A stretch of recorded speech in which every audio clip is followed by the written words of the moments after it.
जय माता दी। आज नवरात्रि की पूजा का 7वां दिवस है।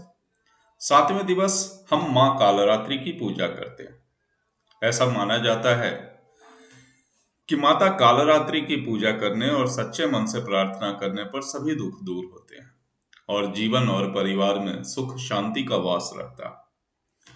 शास्त्रों और पुराणों में बताया गया है कि माँ कालरात्रि की पूजा और उपवास करने से सभी नकारात्मक शक्तियों का नाश होता है और आरोग्य की प्राप्ति होती है।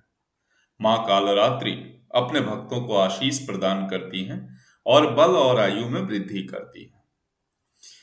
रात को पूजा करते समय ओम ऐं ह्रीं क्लीं चामुंडाय विच्चे नमः मंत्र का जाप करना चाहिए।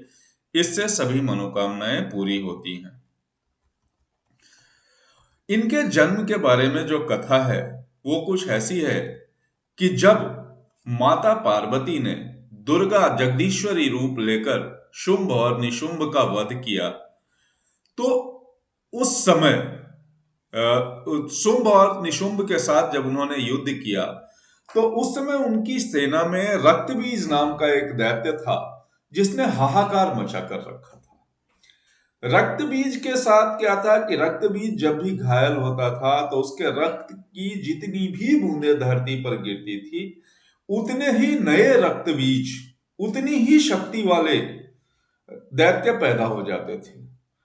तो जब सारी देवियां असुरों की सेना से युद्ध कर रही थी और बार बार उनके अस्त्र शस्त्रों से रक्त बीज घायल हो रहा था, उसके शरीर से जब रक्त नीचे धरती पर गिर रहा था तब एक और नए रक्त बीज का जन्म हो जाता था। इस प्रकार पूरी दुनिया में रक्त बीज ही रक्त बीज दिखने लगे और तब सारे देवता परेशान होकर के फिर से शिव जी के पास पहुंचे, माता जगदम्बा के पास पहुंचे। तो माता जगदम्बा ने काली को आज्ञा दी, कालरात्रि को आज्ञा दी कि हे कालरात्रि तुम अपने मुख का विस्तार करो और इसका जो रक्त धरती पर गिर रहा है वो रक्त धरती पर ना गिरे, इसको अपने मुख में भक्षण करो और उससे जो नया रक्त बीज पैदा होगा वो भी आपके मुख में ही पैदा होगा और उसका उसी समय अंत कर दो। तो ये सब करने में मां कालरात्रि को बड़ा क्रोध आया और क्रोध की वजह से इनका वर्ण श्याम हो गया। इसी श्याम रूप से देवी कालरात्रि का प्राकट्य हुआ। इसके बाद मां कालरात्रि ने सभी दैत्यों का वध कर दिया और सभी असुरों का अंत कर दिया गया। इसी वजह से माता को शुभंकरी यानी शुभ करने वाली भी कहा जाता है।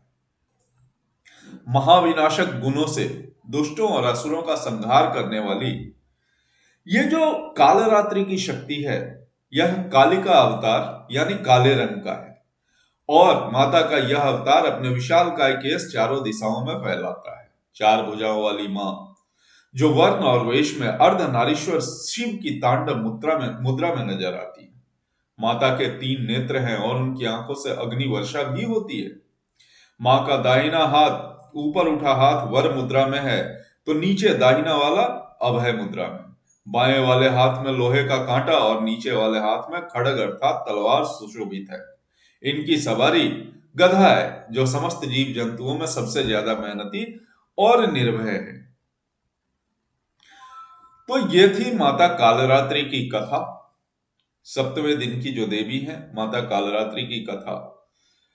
अगर आपको वीडियो अच्छा लग रहा हो, वीडियो में दी गई जानकारी आपको अच्छी लग रही हो तो प्लीज वीडियो को लाइक करें, कंटेंट को ज्यादा से ज्यादा लोगों तक पहुंचाने के लिए इसको शेयर करें और चैनल को सब्सक्राइब करें।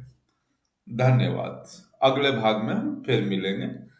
दुर्गा पूजा की अलग अलग कहानियां या जीवन से जुड़े हुए अलग अलग विषयों पे अपना व्यू लेकर के, अपने विचार लेकर के, जैसा कि हम अपने वीडियोस में करते हैं। धन्यवाद।